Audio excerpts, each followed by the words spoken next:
The MTN at 30 promo is here. 9 Toyota Land Cruiser Prados to be won. Over 10 million Ghana cedis in rewards plus so much more. Connect to your everyday hustle on MTN. Make video calls. Browse the internet for business with family and friends. Connect your home to MTN Fiber. Make that money move on Momo and stay ahead because every move counts. Ghana, let's celebrate 30 years of MTN with the MTN at 30 promo. Use more MTN services, build more points and win big.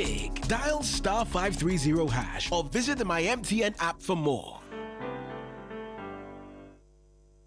Who dey brush? We dey brush them. Who dey brush? We dey brush them. Brush your teeth. Brush your teeth every day and night. Slide the gems and tackle them. Brush the gems away.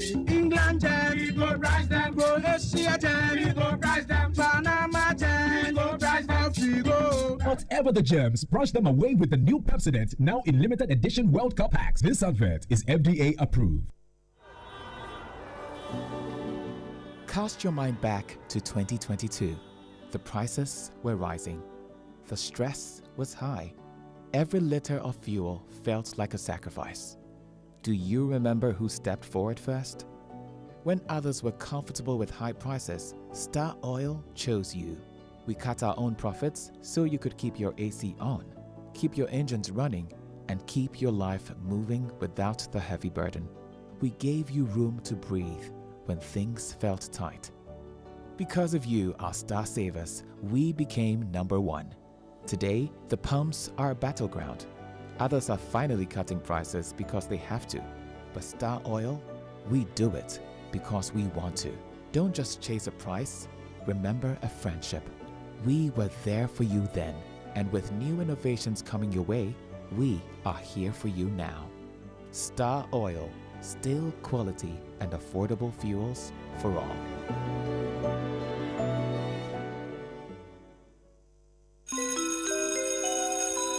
Introducing Ghana's leading pay-as-you-copy photocopier leasing company. Lease an A4, A3, heavy-duty or production machine and pay for only the copies made or design your own payment plan. Simple and tietia. That's not all. Incredibly, toners, repairs, maintenance, follow-me printing, centralized tracking all come free of charge. Remember, financial prudence is the name of the game. Folks, forget about the expensive gimmicks and be smart. Join the hundreds of satisfied clients across all the 16 regions and every sector of the economy and save over 60% of your printing costs. Visit us at www.valexlease.com or call 0244-644048. Be prudent and lease a copier. Terms and conditions apply. Valex Lease is a wholly owned Ghanaian company. Valex Lease, affordable document management solutions.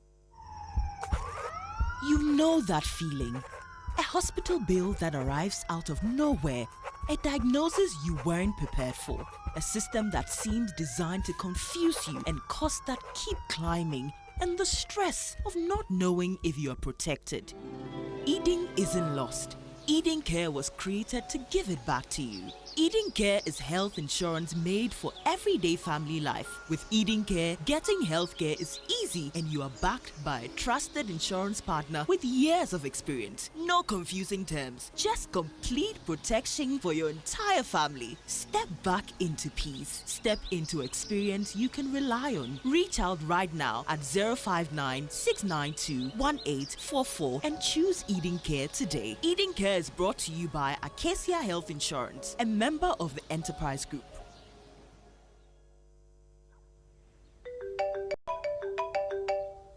Hello, good afternoon. I am calling from your bank.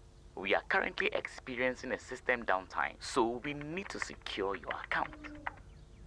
Please, can you confirm your account number and your login details so we can restore access immediately? Yes, your username and password, just to verify.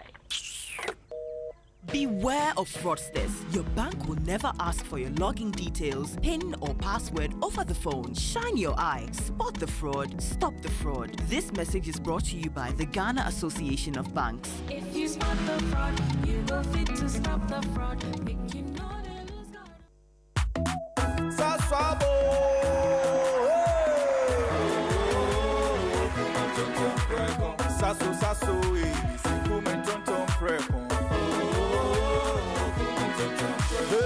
Saso, this is woman tonton preko. Tonton preko. Edwana drumming your possession. Yeah, how can see all the malaria? Minya me phone and miss a so spray. Every mosquito start to run away. Tonton preko. Saso, this is woman tonton preko. Tonton preko. Saso, kum tonton preko. Nani sham ne die edemu stronko. This advert is FDA approved.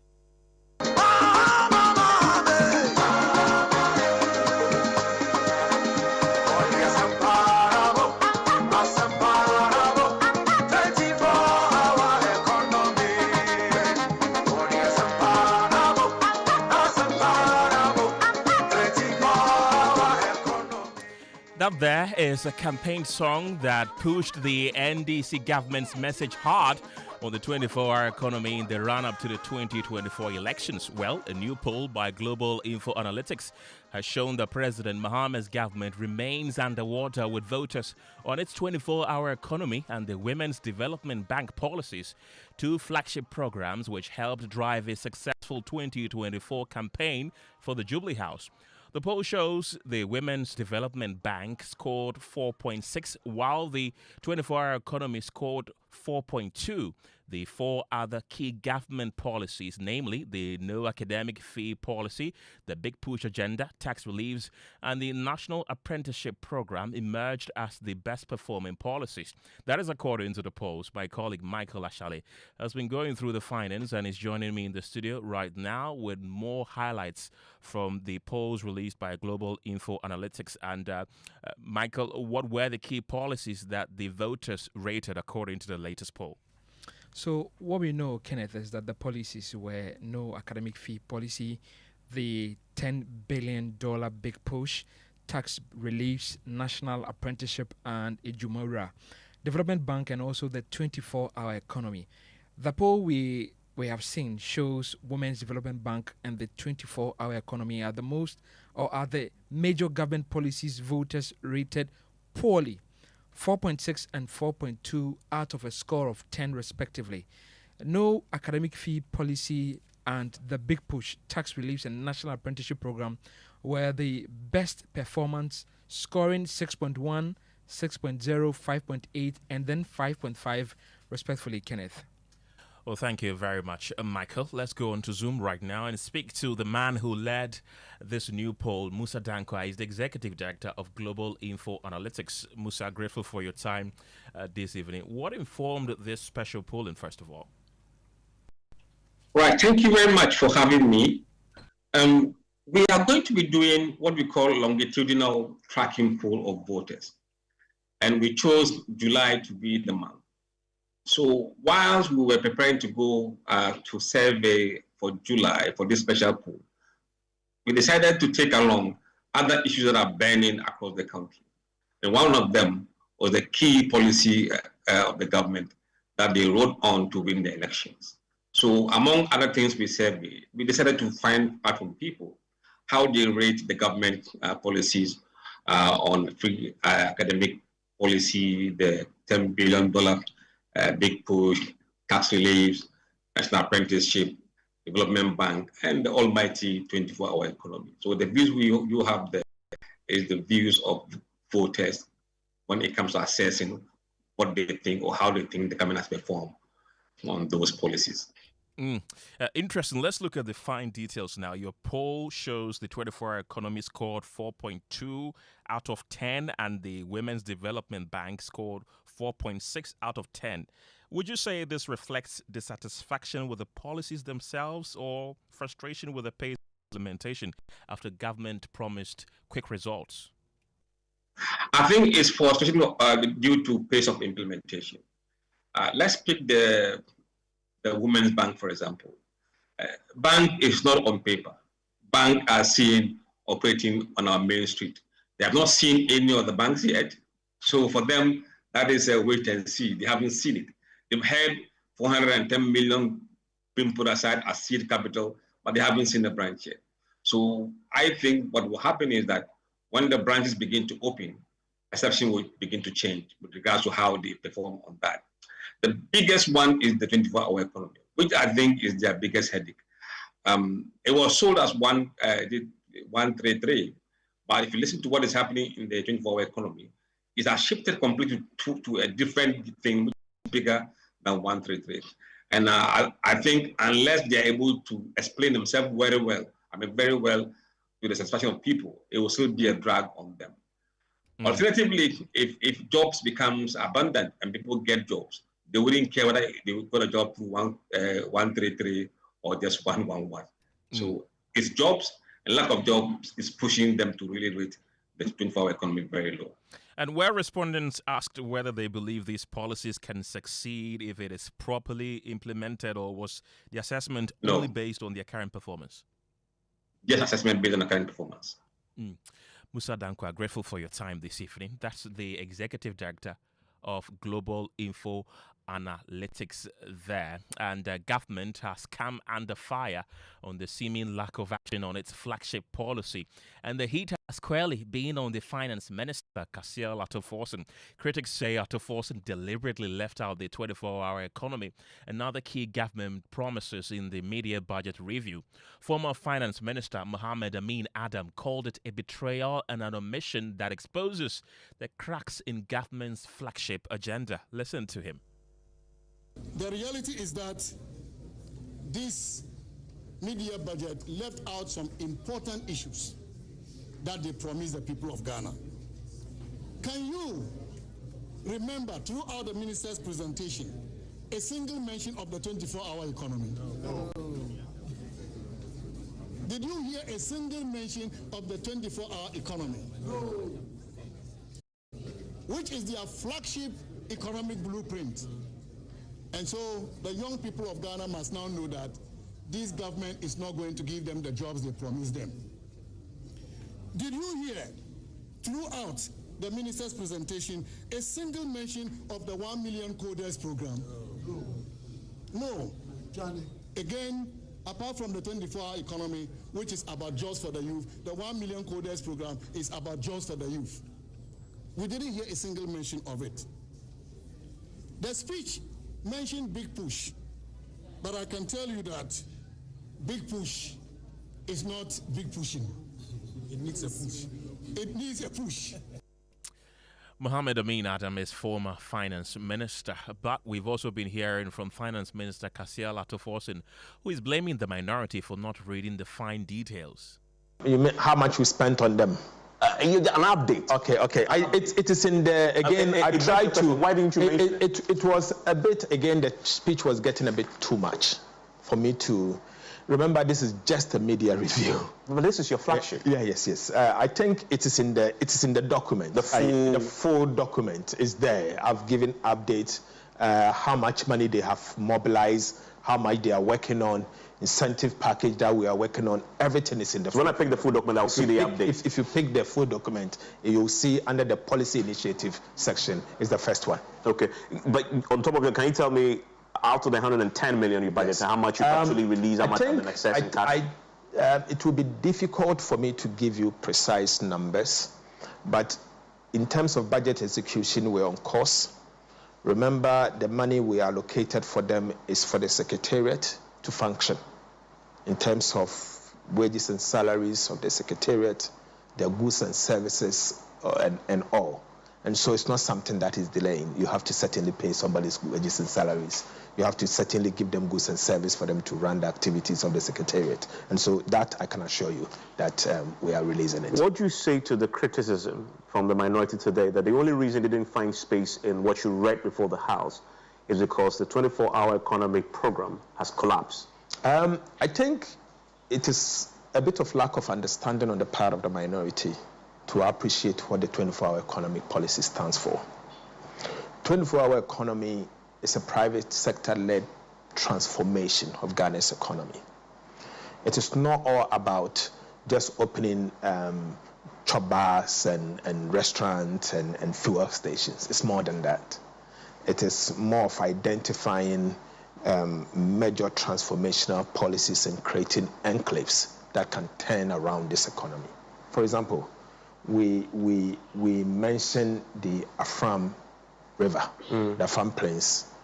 By building that bridge alone, the 24-hour economies program, Grow 24, using the Volta Enclave as the agro-processing zone is going to materialize, because they are bringing investment into that enclave for them to work all year round, from agriculture to processing, from processing to export and all.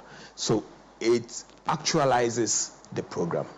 The Honorable, the Venerable Guzitano has been going round to explain the rationale behind the 24-hour economy. And I think we need to do a lot more work to educate Ghanaians on the details of 24-hour economy. But it is not just opening shops for 24 hours. And the second one I didn't hear is in Kokon Kitten. That was also a big one. Yes. 244 million you budgeted for in 2026. Yes. I didn't hear about it. I think it's all part of the Ministry of Agriculture's. That's Finance Minister Cassiel Ato Forson in an interview with Evans Mensah on PM Express last week. We'll come back to the 24-hour economy and the Women's Development Bank. We have Musa Dankwa back on the line with us. We'll also try to get response from government. But in the meantime, let's focus on another aspect of the polls that were released by Global InfoAnalytics. It's quite interesting because it says that Education Minister Haruna Idrisu has lost momentum in the race to succeed President John Mahama as NDC National Chairman Johnson Esiedun-Ketia draws level with Finance Minister Cassiel Ato Forson in their latest polling, with Ato Forson still emerging party strongest candidate for the 2028 election. Well, the July national tracking poll marks a shift from June, when Ato Forson led comfortably with 32.5%, followed by Esiedun-Ketia with 21.2% and Haruna Idrisu with 21.1%. Just a month later, though, Esiedun-Ketia has climbed sharply to tie Ato Forson at 31% each, while Haruna Idrisu has dropped to third with 15%. Well, the poll is also suggesting that despite the tightening race within the NDC, Ato Forson remains the party's strongest candidate in a potential 2028 presidential contest against the NPP. And joining me back in the studio again is Michael Ashale, and Michael has been going through that polling as well. Michael, the July poll appears to have reshaped the NDC secession race, if the Global InfoAnalytics polling is anything to go by. What exactly has changed since the last survey in June?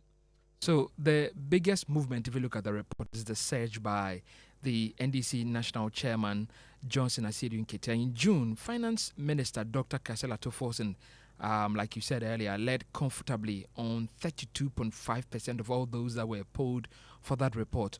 In that same report, Esiedun-Ketia and Education Minister Haruna were virtually tied at 21.2% and then 21.1% respectively.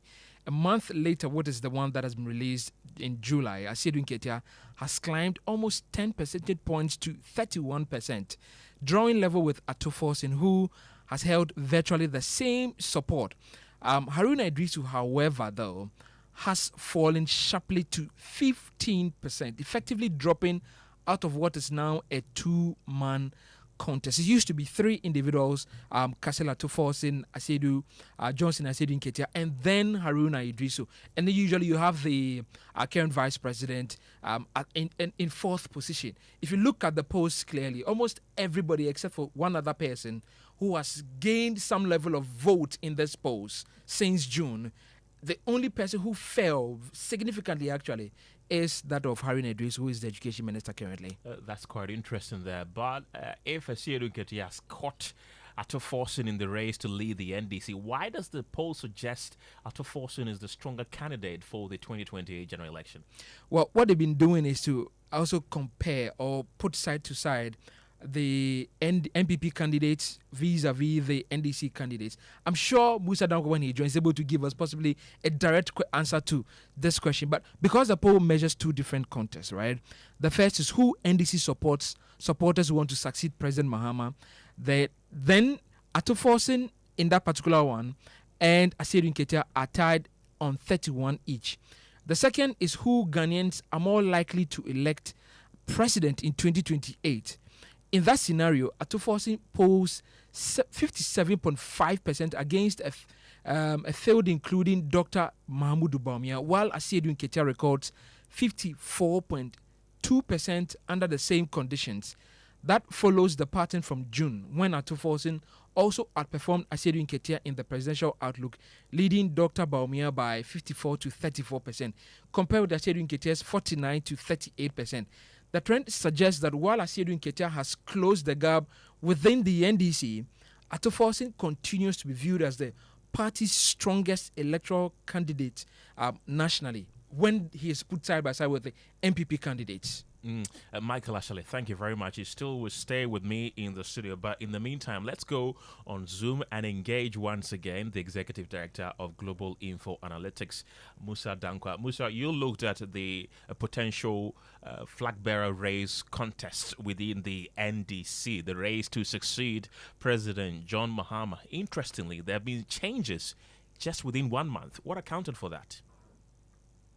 Thank you very much for having me. Let me make one significant correction.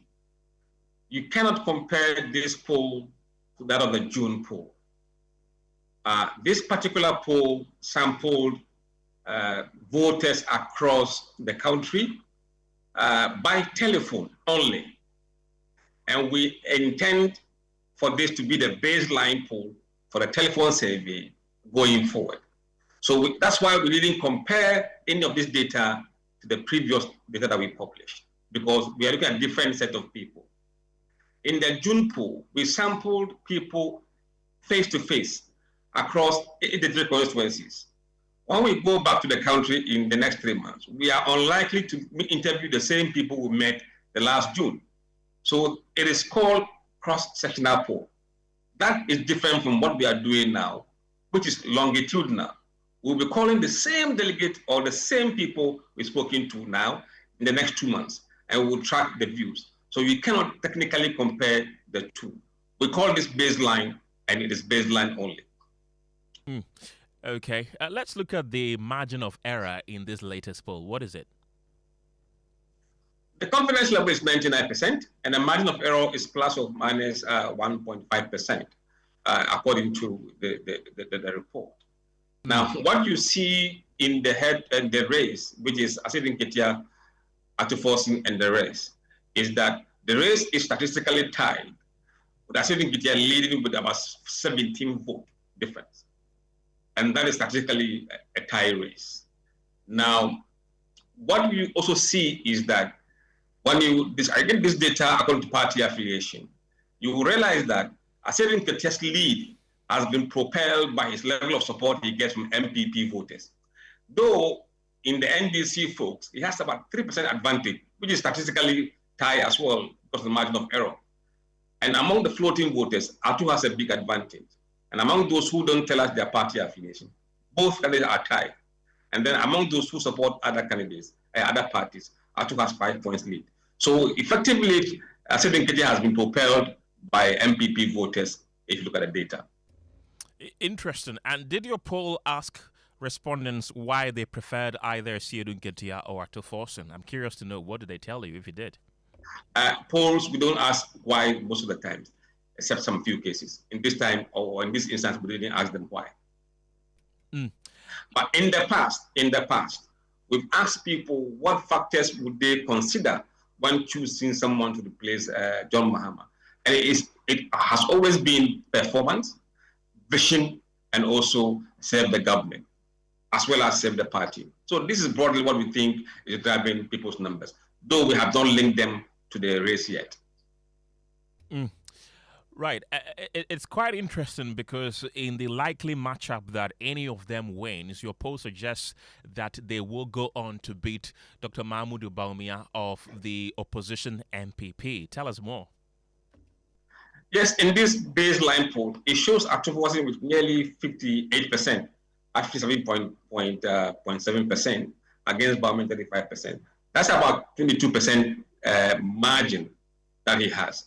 In the previous poll that we've done, we're not comparing them. The margins have been different.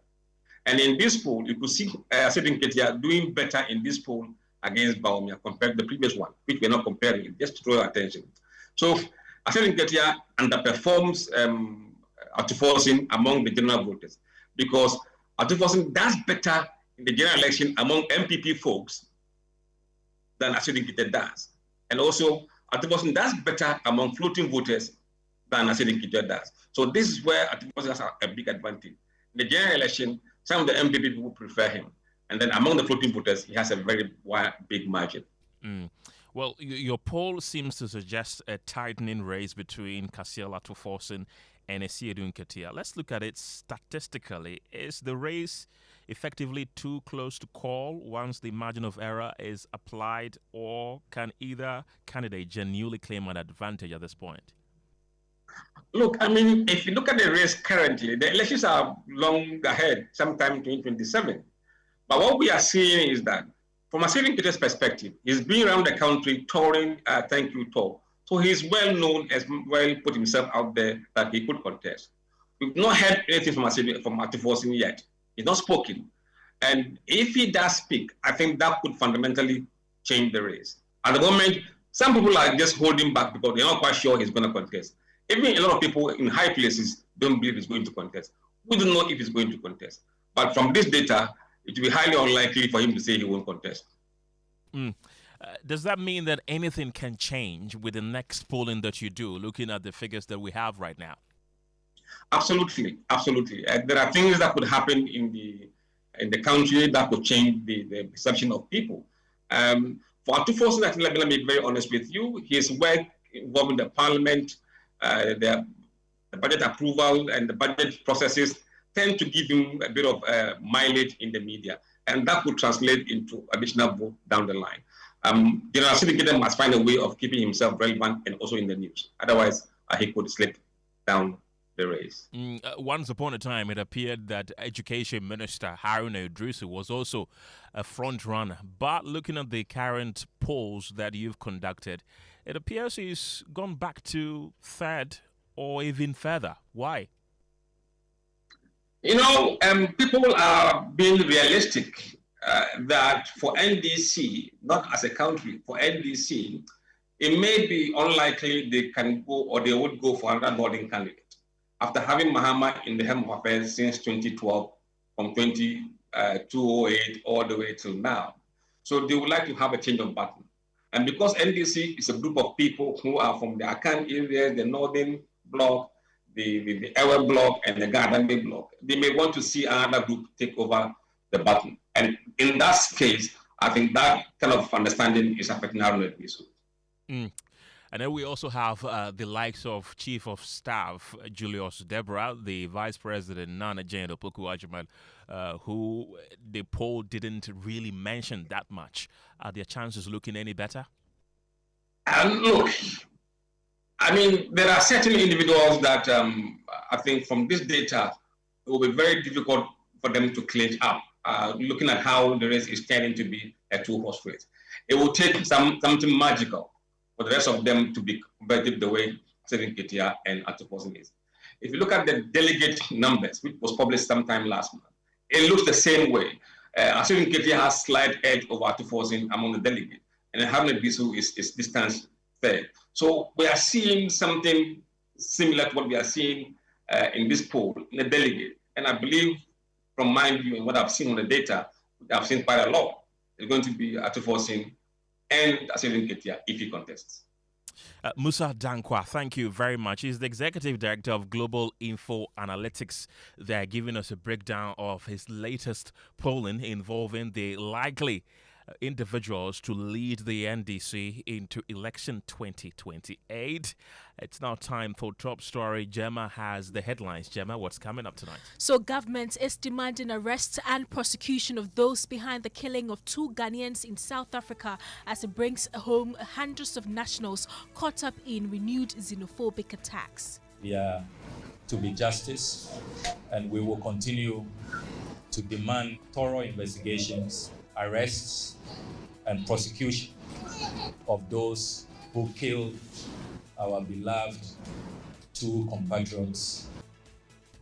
More as it assures returnees of financial and reintegration support.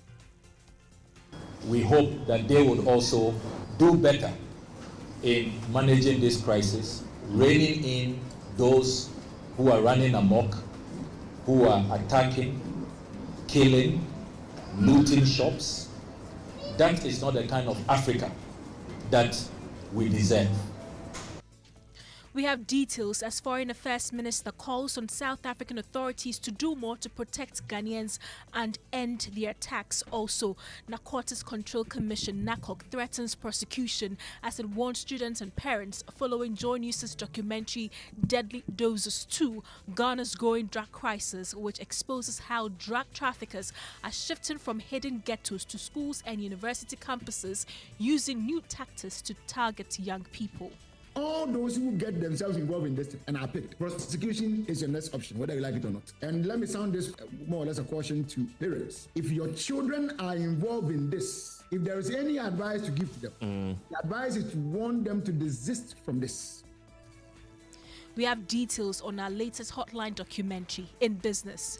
Transport operators push for a 30% hike in fares due to rising prices of petroleum products. In sports, Ghanaian sprinters Abdul Rashid Saminu and Benjamin Azamati handed tough 100-meter men's draw in the 2026 Commonwealth Games. And later, the Ghana Health Service says the rise in throat cancer isn't just about smoking, as officials warn that oral sex is fueling a surge in HPV-related cancers in the throat. More on that later in the bulletin. And on your say, would a vending machine make it easier to practice safe sex? We tell you why the Ghana AIDS Commission is betting on condom vending machines as part of its latest strategy to reduce new HIV infections. Well, you can be part of the conversation. Do share your thoughts with us on WhatsApp 055 11 11 997, 055 11 11 997. You can send via text or via voice notes. Do keep them brief and within 20 seconds. The details of these stories and more now. The government of Ghana is demanding justice for 2 Ghanaians killed in the xenophobic attacks in South Africa as a second batch of nationals fleeing the violence arrives home today. Foreign Affairs Minister Samuel Okudzeto-Ablakwa says government will continue to demand thorough investigations, arrests and prosecution of those responsible for the deaths of Bashiru Isaac and Kojo Antwi. The body of Isaac has been received in Ghana, while government says it is still awaiting the remains of Kojo Antwi.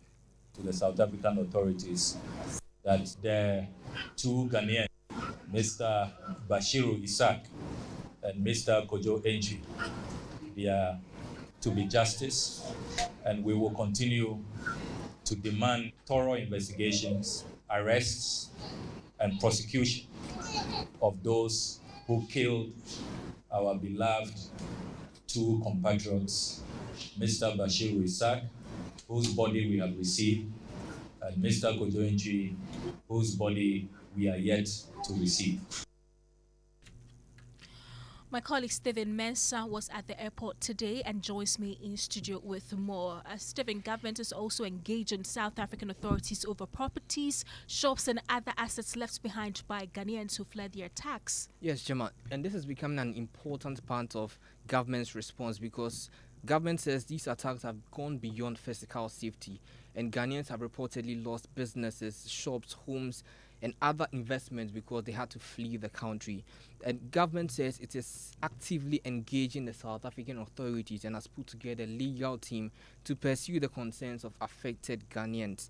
And the Foreign Affairs Minister, in fact, says government is also pursuing its petition before the African Union and will explore all available channels to ensure that Ghanaians who are deprived of their properties, shops and other life investments can be properly compensated.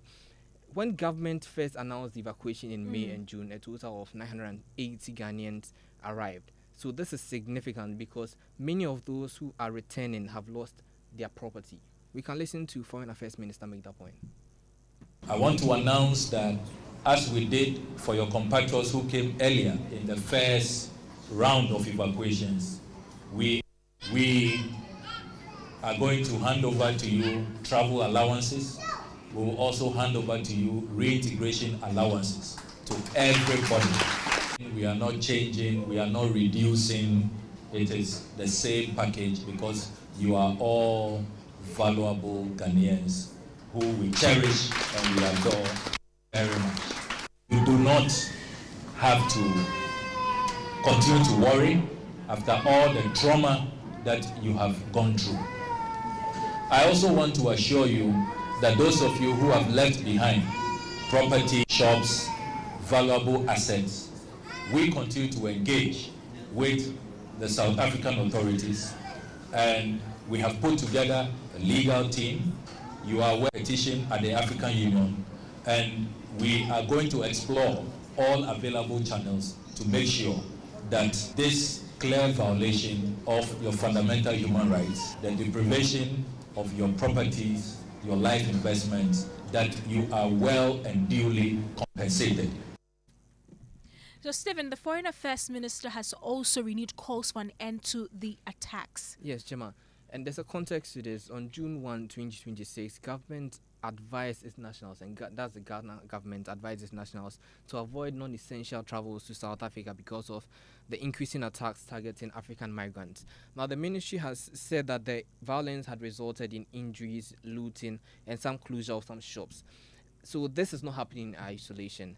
South Africa has actually experienced some recurrent xenophobic violence over many years. So with this current context, the reporting and every violence that has been recorded, the government of Ghana says that the message is quite direct. South African authorities must protect foreign nationals, investigate the attacks, prosecute perpetrators, and prevent further violence. And the Foreign Affairs Minister actually makes a broader point about Pan-Africanism. South Africa and Ghana are both major players on the continent. So if these African countries are talking about integration and free movement, then African citizens must be able to live, work, and do business safely across all African borders. So importantly, the Foreign Affairs Minister is trying to distinguish the perpetrators. He says that South African authorities should distinguish the perpetrators from the ordinary South Africans, saying that he does not believe the majority of South Africans support the attacks and is calling for those who were involved in the attacks to be brought before book. You can listen to him. Last week, President Mahama granted audience to a special delegation sent by President Ramaphosa to come explain the migrant crisis and to seek rapprochement and to seize and ease tensions. That was the objective of the visit, as we were told. In the discussions, it became clear from what they themselves told us that Ghanaians are law-abiding, Ghanaians are not criminals, and that when you look at the statistics, Ghanaians are the least in terms of suspects, criminal cases, and those who are even in prison in South Africa. We really are not a country of concern. And that is what they themselves confirm. So we will continue to hold talks with the South African authorities to ease tensions. We hope that they would also do better in managing this crisis, reining in those who are running amok, who are attacking, killing, looting shops. That is not the kind of Africa that we deserve. This whole xenophobic attacks casts a very bad image of our continent, and we hope that they will take steps to quickly remedy the situation, so that when we talk about Pan-Africanism, when we talk about African unity, when we talk about integration, we can live it by our conduct, not just by empty rhetoric or sloganeering. We must demonstrate it as citizens of Africa in what we do at all times. So, Stephen, the minister also spoke about the number of people coming into the country, being evacuated. The last batch we are learning is coming today. Yes, so Gemma, a total of 1,000 Ghanaians are expected to be evacuated from South Africa. And so far, we understand that 150 of these individuals have reached Ghana so far. But then the ministry is telling us that 1,000 of these Ghanaians will be brought to Ghana with the second batch. And we understand that the next batch will be arriving at 7 p.m. today. Thank you very much, Stephen Mensah. Let's go to the phone line and speak to Professor Vladimir Entry Danso, an international relations expert. Welcome to News 9. The government of Ghana is demanding justice for 2 Ghanaians killed in their attacks in South Africa. Do you think this is possible for a thorough investigation to be done and arrest and prosecution of those responsible for the deaths of the 2, especially when we see the posture of South Africa in dealing with the attacks? Thank you for having me. I think this is possible, and I think Ghana has taken the right path. In actual fact, when somebody loses his life in this manner, a call is made for, even if he were not a Ghanaian, they were not Ghanaians, whoever they were, if they were South Africans, proper investigation must take place and the culprits brought to book. So what Ghana is demanding is not from the moon. It's a normal thing. This is not the first time Ghana has done this. I draw your mind to a situation which happened some few years ago in the Gambia. 41 of our compatriots were killed under some mysterious circumstances. And the Yahya Jammeh did not want to accept it. Ghana referred the case to the ECOWAS and to the AU, and pressure was brought to bear on the Gambia. Investigations went on. And then Gambia accepted its fault. Compensations were demanded. So what we are demanding is normally done in international relations. It is normally done in bilateral relations. So I strongly suspect that Ghana has not done anything untoward. What we are asking for is normally asked for under such circumstances. Are we going to see the light of day of the investigations and any arrest or prosecution of those responsible? Because, as I earlier mentioned, the posture of the South African government, for many, is very nonchalant. People are perpetuating their attacks in South Africa, and the government seems unbothered or not doing so much to end their attacks. That is what may seem to be what we perceive. But let us wait until they have not fulfilled our demand, and then another action is taken. Diplomacy grinds slowly, very slowly, but then that is the only option rather than demand something which cannot be met, or neither can we send our soldiers to go and demand justice. So let us have the patience and see what the South African government would do. Already, Ghana has asked the AU to act. So let's be very, very patient. I gave you an example of what happened in the Gambia. We smiled finally because we got what we wanted. Let's see what happens. Whether they are nonchalant or whether they are playing footsie to the whole game, let's watch them. Because the fingers pointing at South Africa today is not good. It casts a slur on their foreign relations, and I think they would act. So this night we are expecting the last batch of returnees, and we are asking how this is going to affect Ghana's long-term relations with South Africa. Well, normally such dents don't spoil relations until we escalate the issues. It's a normal thing in international relations that one offends the other, they jaw or they even go to war, and finally they become friends. Look at Vietnam. Vietnam is one of the biggest friends of America today. But look at what Vietnam suffered. So let's be patient. I strongly suspect that our foreign ministry has done the right thing and they are on the right path. The pinches they are putting in are very good, and I believe that we'll get some good result. It's not going to cause a severance of relationship between us and South Africa. It's not going to do that. We are not going to recall our ambassadors. We're going to continue to jaw. We're going to demand that the proper thing be done. We would watch them do the proper thing. So I believe in diplomacy, and I believe that that is what Ghana has embarked upon. There are no insults yet. So, well, the Minister of Foreign Affairs today said that this has dented the image of South Africa, the xenophobic attacks reported in that country. Do you agree? And how can they recover from this? Obviously, any observer would know that there is a huge dent in the reputation of South Africa in the eyes of the international public. So in the court of public opinion, South Africa should feel very guilty. And of course, when you have a problem like this for your country, you do everything possible to wash it away, redeem yourself. And that's what I think South Africa is going to do. They will try to redeem themselves through other means. It happens normally in all circumstances. When we had our revolution, so-called revolution in the 80s in Ghana, look, the whole world looked at Ghana as a state which is very negative. Gradually, years passed by before we were able to redeem ourselves and gotten ourselves onto a democratic line. So yes, the nation has been seriously dented in the eyes of the global public, but they will have to redeem themselves through some other means. Before then, remember, they were very high on everybody's mind and agenda. Why? Because they were the boldest country to be able to drag Israel to the International Court of Justice for not xenophobic attack, but really genocide. It's the most serious thing. So they were high, now they are low. They will have to redeem themselves. It happens to every country at every time. Thank you very much. Professor Vladimir Chidanso is an international relations expert. Remember, you can also be a part of this show by sending us a WhatsApp on 055 11 11 997. Share your thoughts with us. We will share them with the rest of the world.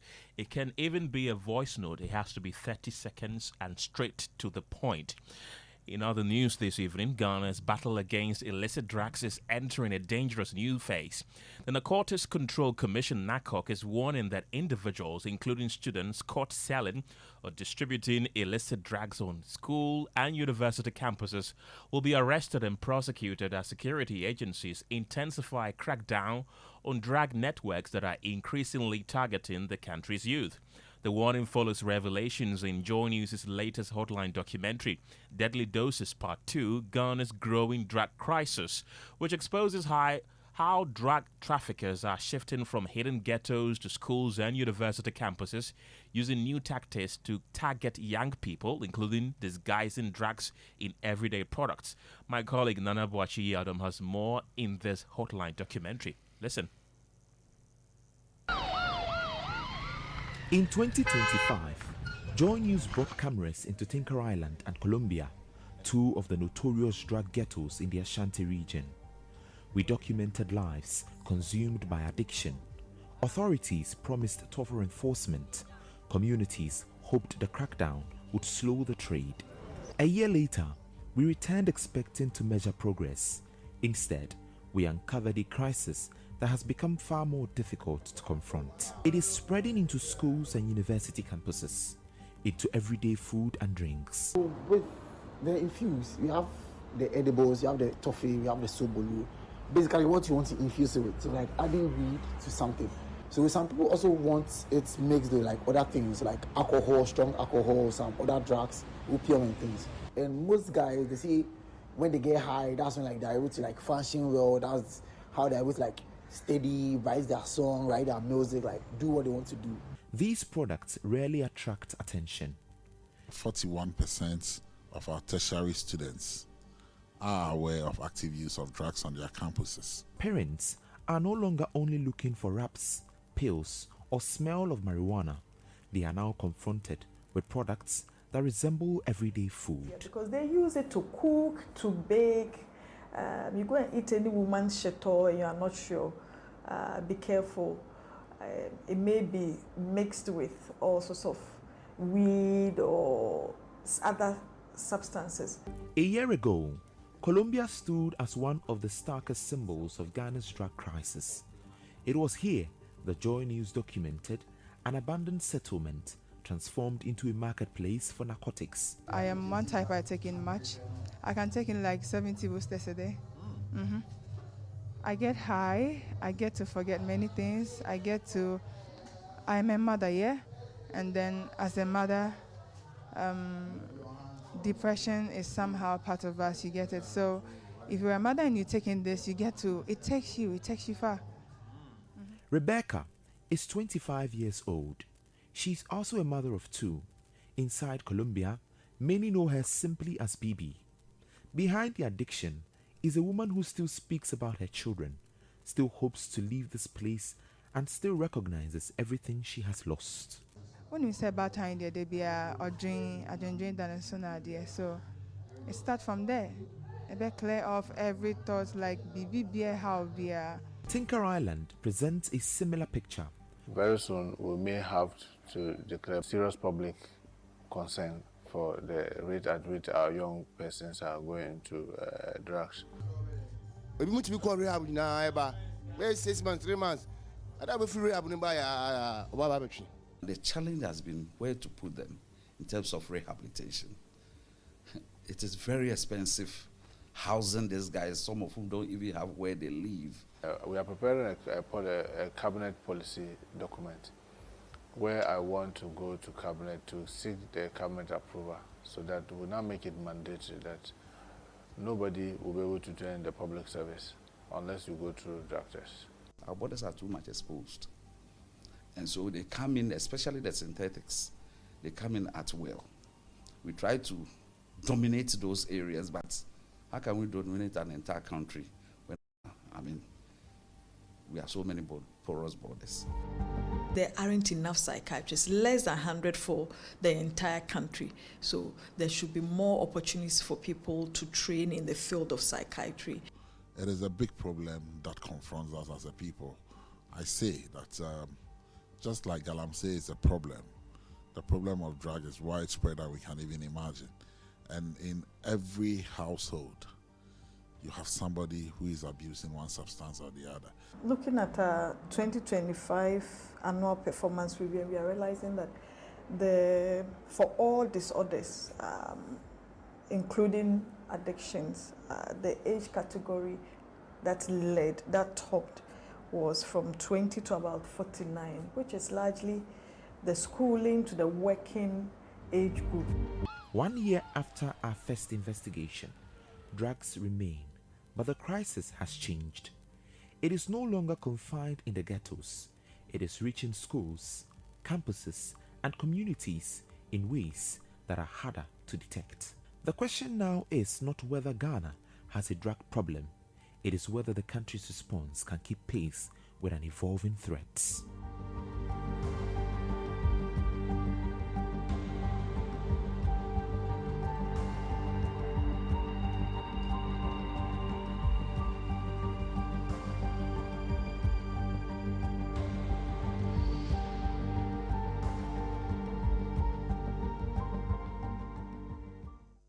And don't forget, you can catch the full documentary on all our social media platforms: WhatsApp, Facebook, X, TikTok, and Instagram. Deadly Doses, produced by Nana Boachi Yato.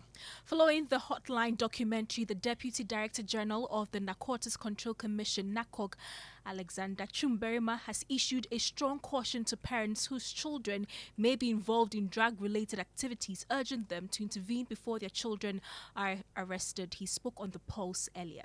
Where did we get to? That now even students can take it to the university, mix it with, as you were mentioning, with sobolo, with ice cream, with egg and pepper, and name them. And they are selling it to other students. That is where the challenge is. It's not an outsider. It's not a lecturer. It's not a university staff who is selling it to you. Rather, fellow students are selling it to their colleagues. How?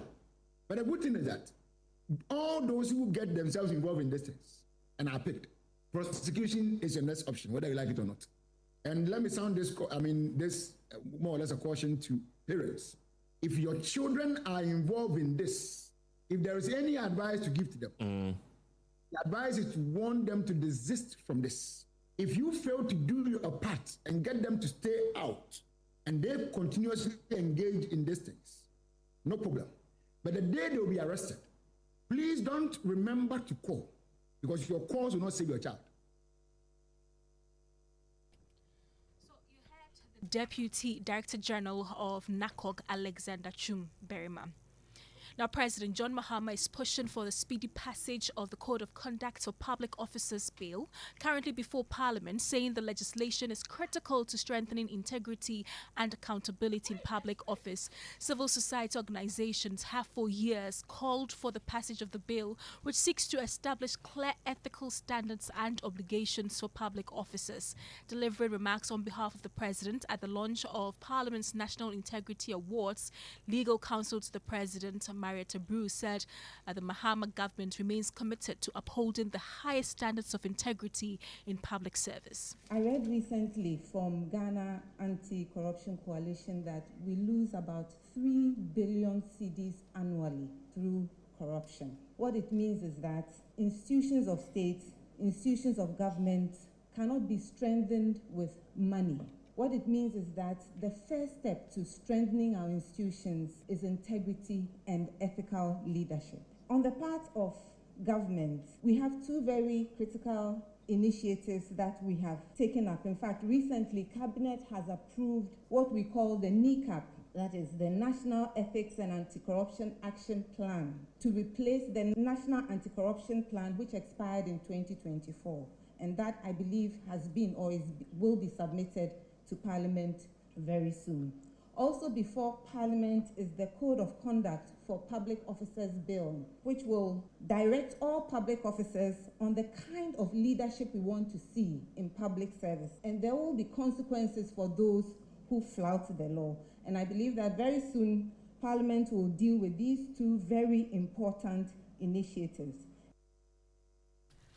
Meanwhile, former Supreme Court judge and chairman of the National Integrity Awards Committee, Justice William Atuguba, has raised concerns about what he describes as deeply entrenched corruption across various sectors of society. This launch was not a mere ceremony. It has values which have been accepted and insisted upon, and that there's meaningful progress in our national life and the repellence of abject, horrible, deep-seated corruption in all facets of the life of this country. Our people deserve better. I thank you. You had Justice William Atuguba. He's a former Supreme Court judge. You're still listening to Newsnight here on Joy 99.7 FM. Let's talk about fuel, because fuel prices are expected to climb even higher in the coming days, with energy sector players warning that consumers should brace themselves for more pain at the pumps unless the government intervenes. The latest pump price adjustments have pushed petrol to about 14 cedis per litre at some filling stations, while diesel is inching towards the 18 cedi per litre mark. The hikes have also triggered fresh threats from transport operators who say they will increase fares by 30%, accusing the government of failing to respond to the relentless rise in fuel prices. Executive Director of the Center for Environmental Management and Sustainable Energy, Benisia, says the upward trend is far from over, insisting petroleum prices will continue to rise regardless of developments on the international market. Listen to him. Sooner or later, every society discovers that trust is its greatest currency. Apologies for the wrong sound there. Let's go on to the lines right now and speak to the CEO of the Chamber of Oil Marketing Companies, Dr. Riverson Opon. Dr. Opon, welcome to the program. Right, so we're technically in the second pricing window of July, awaiting the first August pricing window, but we're seeing increment at the pumps. Why is that happening, first of all? Thank you. Thank you for the question. I mean, it's happening now because of how the international prices are behaving. Probably the first time for a long while when such hikes happened, and we had to go to the pump prices and adjust things. Remember the first time this Israel war happened? We did not change any price for, even though we're just 3 days into the window, we had to wait because, and this also translates into what I've been always saying to you guys, that we pass on cost. Oil marketing companies pass on cost. Okay. It is our duty to do that. So if you look at what is happening now, the BDCs are increasing their prices. And I've witnessed BDCs increasing prices overnight. Some even doing, 2 or 3 times in a day. I wouldn't blame them. If the traders are increasing their prices, they would also do the same. And the OMCs cannot bear the cost always, because you will still come back and bash us that we are not being fair to the consumers. So we pass on the true cost from the BDCs to the OMC, from the OMC perspective to the consumers now. And are there any sanctions for OMCs that are not complying with the pricing window? I don't know what you mean, but nobody is selling below the price floor, so we are complying. Are we likely to see prices go up in the first pricing window for August? Very, very possible. We should expect price go up. At the chamber, what we expected the BDCs to do was to give us the same price at the selling window previously, so that we can price same. At this window. And since this is changing, the changes you're going to see will be in relation to what MP had already given, right, in the price floor. And this also tells you that when the chamber was advocating that the authority to keep, for the authority to keep the price floor, it was in essence of it. Today, check it. No BDC or no MC, no MC is selling at the price floor for the past 2 windows. You understand what I mean? So ideally, this is the true price that is adequately enough for any OMC just to break even or to get even a 1% as profit. Dr. Riverson Upon, thank you very much for your time this evening. He's the CEO of the Chamber of Oil Marketing Companies. It's now time for business, and George Weafe is here with the very latest. George, what's happening? Well, coming up, transport operators push for a 30% hike in fares due to rising prices of petroleum products. An IMF board passes Ghana on final program review, paving way for disbursement of a little over $300 million, as well as approving the policy coordinating instrument request from the government of Ghana. The business news on Newsnight is brought to you by MTN Business. Welcome to the new world of business. Kingdom Books and Stationery, your number one-stop shop for all your office essentials, Sinter's Tanks and Pepsodent, Herbal and Charcoal. Yo, Charlie, Telesurface broadband upgrade. You get up to 40% more data on the same old bundles. Best part, the bundles don't expire. That's how we like it in the town. Yeah, from on-cap speeds to fixed line calls and flexible data moves that allows you to move data up to 4 devices. Telecel offers an unmatched band for fixed broadband solutions for every need. Telecel fixed broadband has got you. For your home or business, experience the true broadband difference with up to 40% more data on Telecel fixed broadband at the same price. Move your non-expiry data to up to 4 devices, get free fixed line calls and more tailored fixed broadband solutions for your home or business. Subscribe at www.telecel.com or download the Telecel Play app or visit a Telecel retail shop today. Telecel, connecting energies. Couldn't sleep at night. Mosquitoes will be whining in my ears, bugging me all night long. Till I got a remedy. Now I'll be spraying them away with holy insecticide spray. Till I go spray them away with holy insecticide spray. When I sleep, I sleep. With holy insecticide spray. Holy mosquito coil, holy multi-purpose insecticide spray. Ghana Kron Kron. For bulk purchase, call 0302 681582. This advert is FDA approved. Moolah Sports. See the all sharp, no long thing. MoolahSports.com.gh. Instant win, instant cash out. MoolahSports.com.gh. Moolah Sports, we the run the city. Play, win, cash out. Yes, play and stand the chance to win Moolah at MoolahSports.com.gh. Enjoy premium soccer action, exciting trips on the aviator plane, and exciting spins on all your favorite virtual games. Moolah Sports. More Moolah. Bet responsibly. Gambling can be addictive. Not for persons under 18. This advertisement is regulated by the Gaming Commission of Ghana. Missed passes, bad referee decisions. Don't let your child's grade suffer a bad match.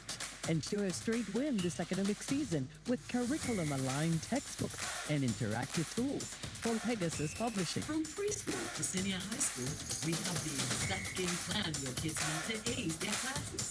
And because it's World Cup season, you get a massive 20% off every single book.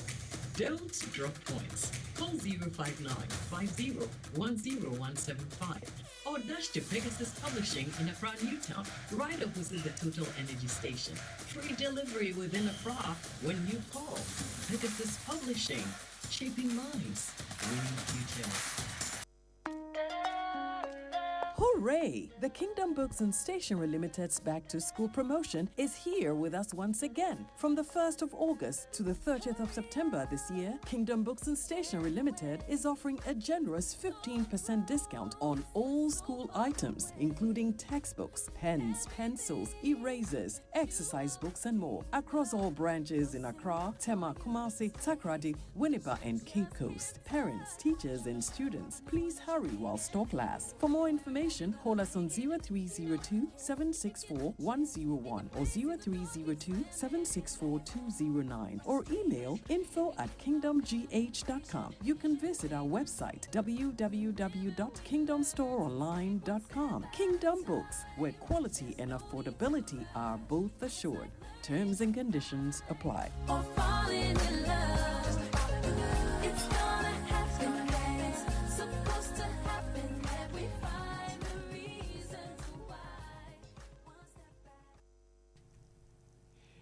You're welcome back to Business on News Night.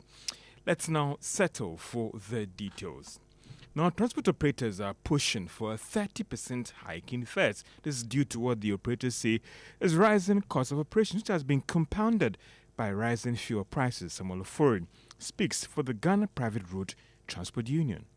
At the close of the day, use all your money to go and buy fuel, and you not earn anything to take home. So where the fuel prices now, it's not helping at all. It's not helping at all. The driving sector is not happy about the current prices that we are seeing. Last week, we were proposing that the government should do something about the petroleum products. We don't normally rely on only petroleum products. We also consider the spare parts, the lubricants, and the taxes. As for the spare parts, we have been talking about it. The dealers don't want to reduce it, so we are not really been talking about it again. Samuel Ofori speaks for the Ghana Private Road Transport Union. Now, Ghana has finally passed its final IMF program review, paving the way for the release of a little over $300 million that should hit Bank of Ghana's accounts in the coming days. There is more in the following Business Desk report. The release of these funds this week comes after the executive board of the fund approved Ghana's set review following a report submitted by the IMF staff in Washington, D.C. this afternoon. The approval could be described as timely, as these inflows may go a long way towards improving the Bank of Ghana's reserves, although only marginally. The reserves have declined by more than $1 billion over the past 2 months. We also learned that the board has approved Ghana's 2026 Article 4 consultation, a request for a waiver of non-observance of a performance criterion regarding the cost sharing of gold board operations, as well as the financing assurance review. For some market analysts, the approval will go a long way towards improving investor confidence in Ghana and could possibly influence an upgrade of the country's credit ratings from their current levels. Based on today's development, we can indeed say Ghana has now completed the extended credit facility program it signed onto in 2023. And that is a Business Desk report. Now, mining firm Govt says it remains committed to responsible mining, community partnership, and long-term investment in Ghana. The company, in a statement issued this afternoon today, said noted that recent media reports suggesting opposition to from the Appiah to Divisional Council to the renewal of this mining lease doesn't reflect its long-standing relationship with the traditional authorities and host communities, as well as investment that it has made over the past 3 decades. To other story, Finance Minister Dr. Ato Forson has maintained that he remains optimistic about achieving the end-year revenue target. And this is coming after it missed out on the half-year target by some 1.5 billion Ghana. It has raising fresh concerns about the ability of government to hit the end-year target of 223 billion Ghana cedis. But speaking on PMX, the minister argued that they are committed to pressing hard on the reforms to achieve this target.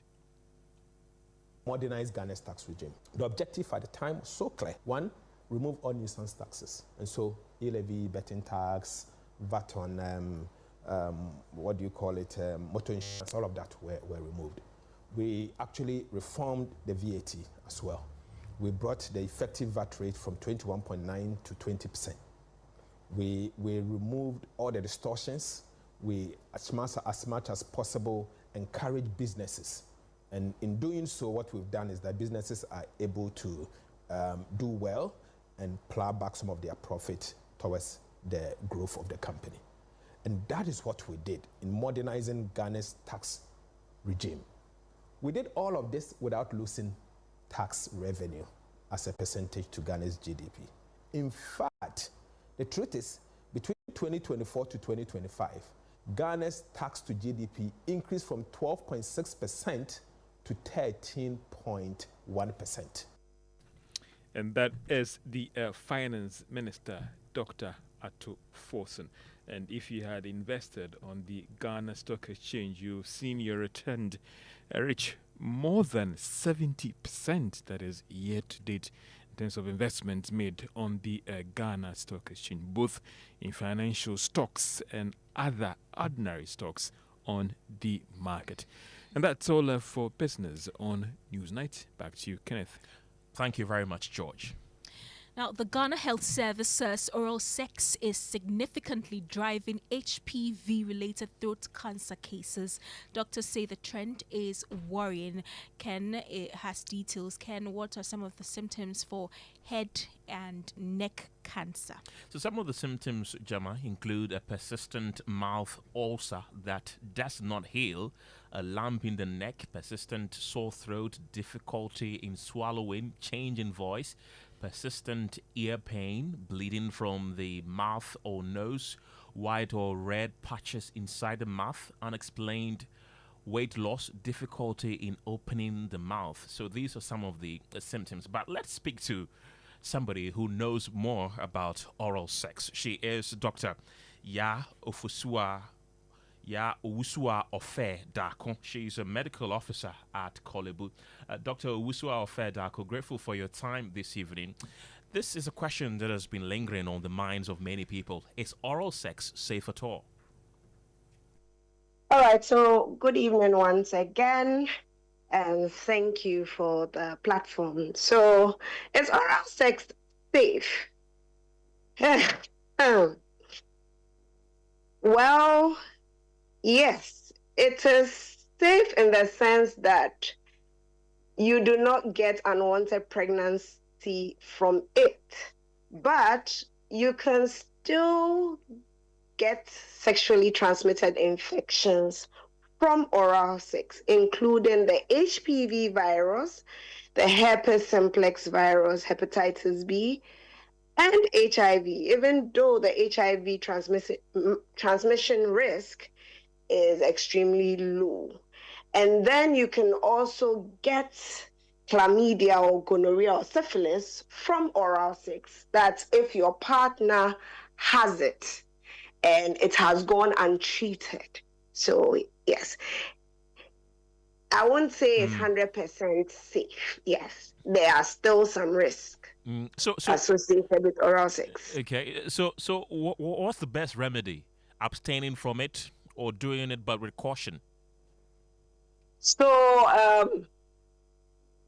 for those who come from a religious background, they would say abstinence is the way forward, is the best. But right now, with the current situation of things whereby you don't know what is going on even with your partners and your spouses, the unfaithfulness and all, we can't say categorically that abstinence, even though abstinence is the best way. But for those who want to go ahead and go for the oral sex, you need to understand that you need to protect yourself. You need to protect the person that is receiving from you. So my suggestion for those who want to have oral sex is you can use barrier protection. You can use barrier protection. You can get a condom and wrap it up, and then you do oral on penis. But some people who complain that is like a toffee. When you're eating a toffee on a wrapper, it doesn't taste good. Wow. But that's one of the ways you can protect yourself, the condoms. There's another thing that you can get. I think the dentist should have it. Pharmacy should have it. It's called a dental dam. So this is a protection that you put in your mouth, and it protects you as you're given oral sex from receiving any possible infection from the person receiving. Like you, the giver, it protects you, the giver, from the receiver. That's if the receiver is having any sexually transmitted infection and is not aware of or is gone untreated. The other thing too is if this is the person that you've been with for a long time and you guys are exclusive, you can do your regular STI screening. So I know that I am the only person you're sleeping with, you're the only person I'm sleeping with. We are not doing any side monkey business. What we can do is we go to the hospital, we do regular tests, because HIV, for instance, is not gotten only through sex. There are other means of getting it, even though sex is one of the major ways you can get it. So you do your regular STI screenings, you walk into any public health unit at any facility, you go to any lab, Lancet, other places, you tell them that I want to screen for ABC. They take your blood, and so in a few hours, sometimes in a few days, you have your results. And then once you're clear, you know that everything is smooth sailing from there. All right, Dr. Ya Owusua Ofe Dako, thank you very much for that education there. Let's do sports, and Daniel is in the studio. Daniel, you were laughing throughout the interview. Why? What's happening? I was on the phone with somebody. Let's go straight into the sports stories, where Ghanaian sprinters Benjamin Azamati and Abdul Rashid Saminu, they've been handed challenging draws for the men's 100-meter semi-finals at the ongoing 2026 Commonwealth Games in Glasgow. Now, after recording the fastest times in the heats, the two Ghanaians avoided being drawn in the same semi-final, but would each face stiff competition for a place in tomorrow's final. Azamati has been placed in the first semi-final, where he will line up against reigning African champion Emmanuel Eseme of Cameroon and Nigeria's Favor Ashi.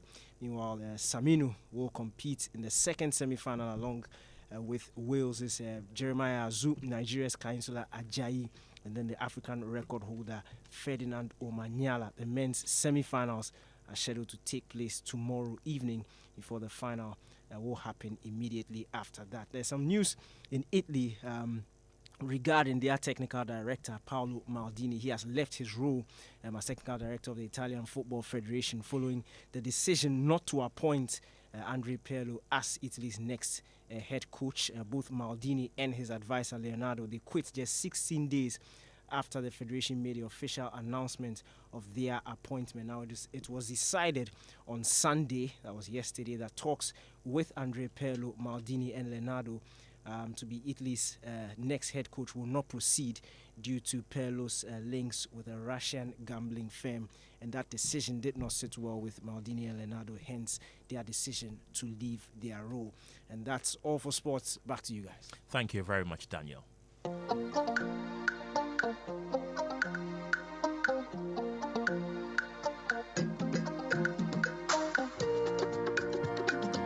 Tonight, an unlikely comeback from the brink of elimination ends in victory as first-time contenders Inyan Dentra SHTS defied the odds to clinch the final qualification slot from the Central Regional Qualifiers for the 2026 National Science and Maths Quiz Championship. Trailing throughout much of the contest 9, the school looked destined for elimination before a remarkable turnaround in the riddle round, which propelled them past Asin State College Apakrampa SHTS in Diaso SHS. For the team, the victory is a statement that they belong among the best. It's overwhelming. It's unbearable. We feel very happy, and we are hoping we can qualify to the final stage. and with God by our side, we will win the National Science and Maths Quiz this year, 2026. And Young Dentra Senior High Technical School is winning the National Science and Maths Quiz. With them and with God, everything is possible. And Interesting. This contest was very competitive. You were not even in their light. How do you feel? I feel overwhelmed. God has done it so well. Amazing. I'm very happy. Oh, I'm very happy and amazing. Is this something you expected? Yeah, we are very happy because it has been a debate between our National Science and Maths Quiz team and our debate team. So every day when the debate team, when they go, they'll be winning, and us, we have been like losing, but today they are free. So, but this is the first time you've qualified to the national stage. Do you think that you can keep on with this performance? Keep on, because people were expecting that we are going to lose, because the way they saw that we are losing, they were thinking of that God somersaulted the contest, which made us win. God did what? Somersaulted the contest. Wow. Yeah. It's always the grammar for me. God somersaulted the contest.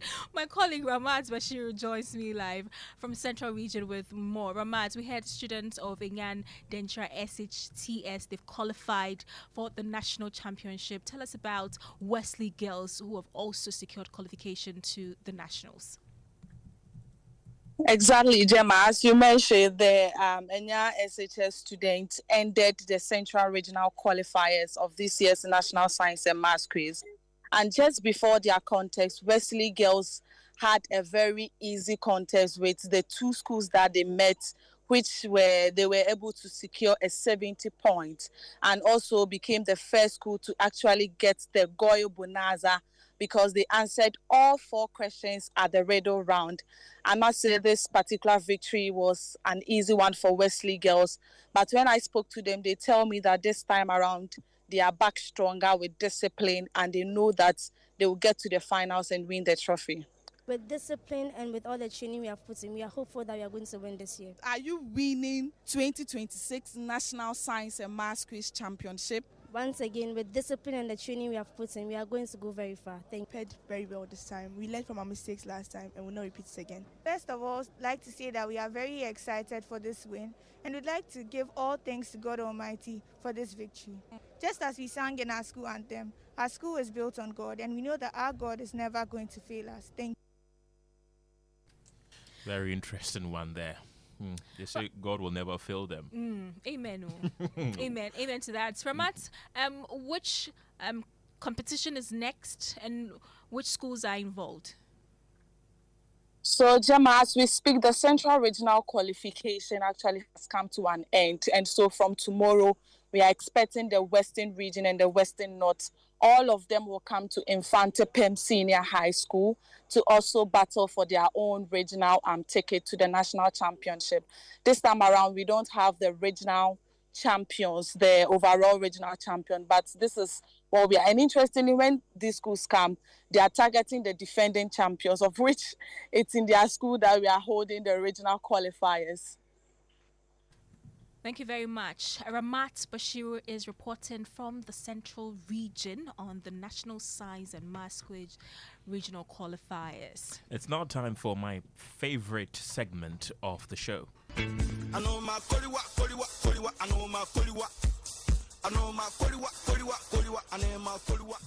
It's time for your say, and Edem Kojo is here. Edem, what are people saying? Before what people are saying, one day, Kenneth, we should do an a cappella of the ASIC tune. Yeah, we should. Anoma Poliwa, Aloma Poliwa. I know, is it Poliwa or Poliwa? Poliwa. Are you sure? Yeah. But Kenneth, are you sure?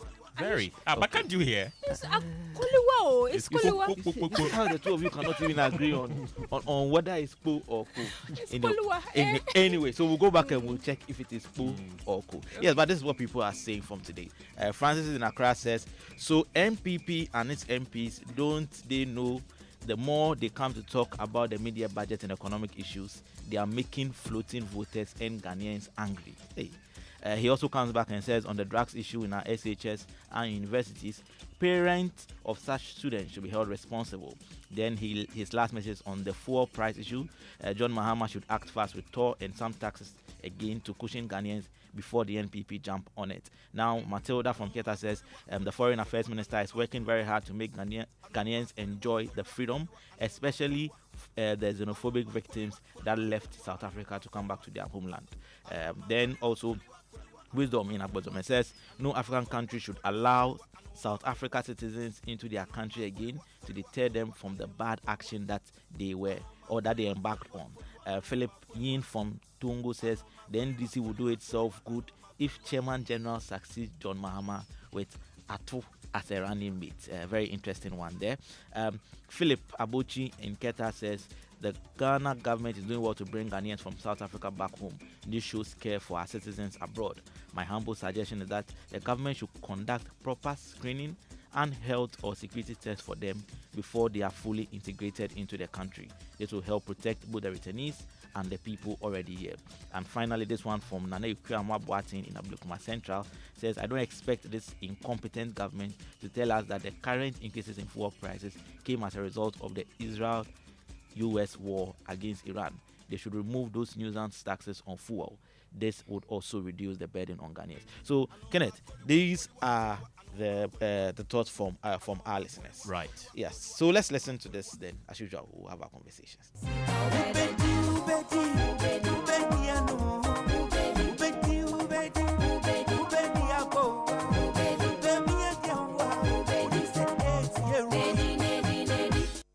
Wow. When did you get the song from? Yeah, well, that's Daddy Lumba, yeah, right? that's the late Daddy Lumba. I want to hear the story behind the song. Okay, so the last line here is real. Yes. Yeah. So you can do what you want to do, but it's a road. Well, the reason why I'm bringing this is that the Ghana Ace Commission, there's an agenda, I think 95 to ensure that all of Ghanaians, or the HIV prevalence rate comes down to about just about 5%, so 95% safety. And they realize that people are having sexual intercourse, but they don't like using rubber. Oh, sorry, they don't like using condom. So the Ghana Ace Commission says it's going to put out condom vending machines in public places, including churches, trotro bus stops, behind mosques and football stadia, where you can just go slot in a coin and you can get 3 condoms for 50 pesos. Interesting areas. Yeah, so we went to town and then we decided to find out what people think about it. Let's listen to them. I think it's okay because it will help people to just use the condom frequency so that it will bring down the ACE that is going up. I wouldn't go for that because I don't want anybody to look at me and say, oh, she's obviously going for a condom. But I would like to go to the pharmacy straight up, go for my condom and go where I'm going. I think it's good for me to go to pharmacy. Oh, I need a condom. I want to buy a condom. And if it's distributing nationwide free, I think it's good to go. We only want to have a lady to whatever situation you want to do. It's a secret. Why should be open to public? You walk to the pharmacy. Even when you are buying from the pharmacy, they probably without the knowledge of people over there. So to me, I'm disagreeing with that thing totally. Wow. Yeah. So these are the thoughts for us. Quick one, Gemma, would you patronize the condom vending machine? You see, it's a secret, as he said. How is it a secret? Oh, you could. Okay, let's make the question easier. Vending machine or pharmacy? You see, I'm not the one who buys. You are not the one who buys. Okay. Kenneth, I'm not buying. You're not the one who buys it. Okay. Kenneth, condom vending machine or pharmacy? You said? Condom vending machine or pharmacy? Anyway, so yes, I have there's an old song. Whenever I talk about it, there's this song that has been there 12 years ago. And we'll listen to a set of it. I'm done and I leave.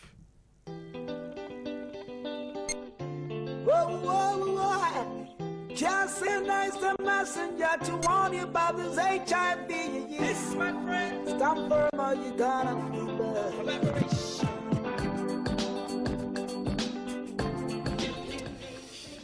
And we end on that Shashamali song. Is it Shashamali or Sashamali? Sashamali. Yeah. The Mata Toy guy. That's it for News 99. Thank you very much for being a part of the show. My name is Kenneth. Gyasi. Mine is Gemma. Appiah. Don't forget to do the 2 brush